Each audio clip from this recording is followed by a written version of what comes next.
of history and heritage.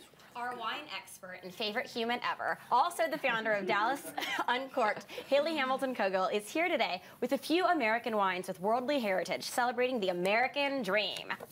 I feel like we need to sing like an American song or something. Put this idea together. I'm like, I should probably save it for the 4th of July or something. But I am such a huge history fan. It's Friday. We need wine. Day.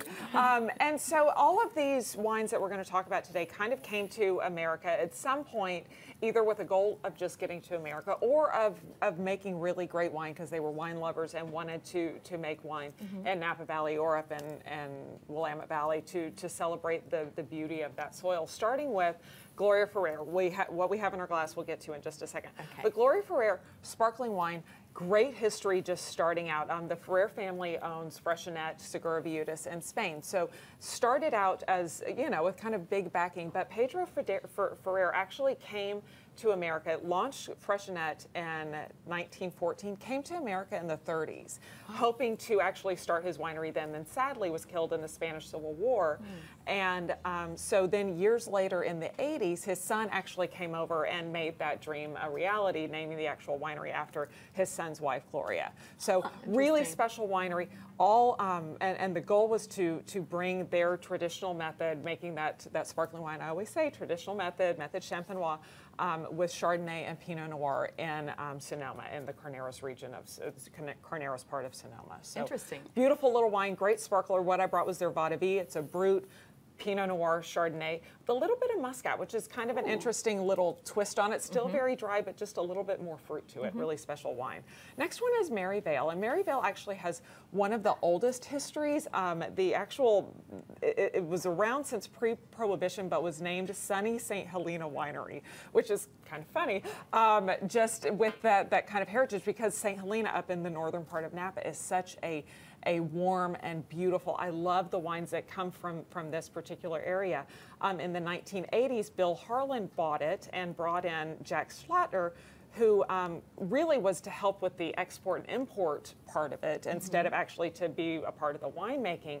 But then very shortly thereafter, the Schlatter family was able to purchase the winery outright, renamed it Maryvale. His son Rene is their president and CEO, with great Swiss heritage. Rene's wife Laurence actually is a 5-generation Swiss family winery in Switzerland, and so they came with this great dream of really making this high premium, ultra premium quality wines in Napa. Their cab, just, you know, that great St. Helena fruit from their estate, black cherry and licorice, and just a really, really beautiful wine. So good with maybe like a heavier meat, like a red meat, lamb, cab, or exactly, absolutely. Cab is always great with the steak, which kind of brings us to our Merlot, another Bordeaux variety. This one is from Grgić Hills, and Mike Grgić, really, if anyone had the true American dream, he is from Croatia and escaped Croatia due to communism, and always kind of with a dream of getting to Napa Valley.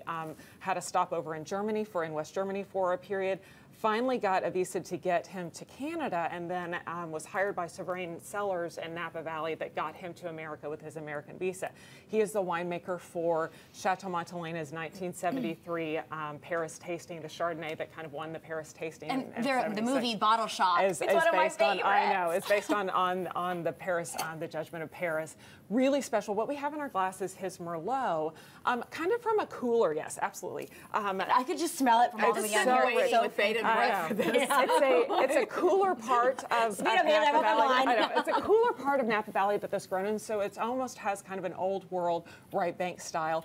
Plum, black cherry, spice, special little wine. Yeah, that's really good. It's really good. So while you guys are enjoying that, the Brandlin family actually settled on Mount Veeder in Napa Valley in 1870. Kind of came over, also a Swiss roots, during the gold rush, and then kind of found their ranch, settled there, grew grapes, but also it was a ranch, and so lots of different things. In the 80s, Cuvayson bought it, and which is another Swiss family. I didn't really realize all these Swiss were in Napa Valley. A lot of Swiss.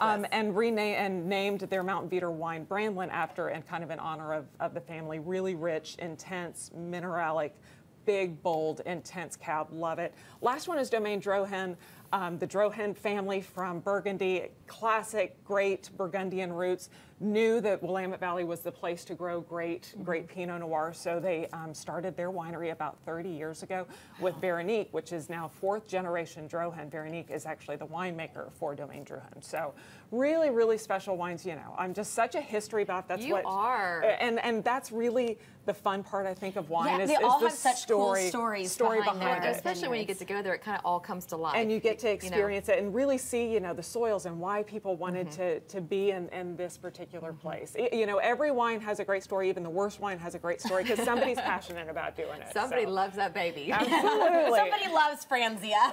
Well, As much as I don't know if I could toast that. Well, cheers to these amazing I American think I would wines. have to go to Napa. So did you see something you would like to try? Well, you can find the details from this segment again on our website. And just visit our website, it's thebroadcasttv.com, and click on today's links. We are back with more broadcasts. Cheers! Cheers to Friday.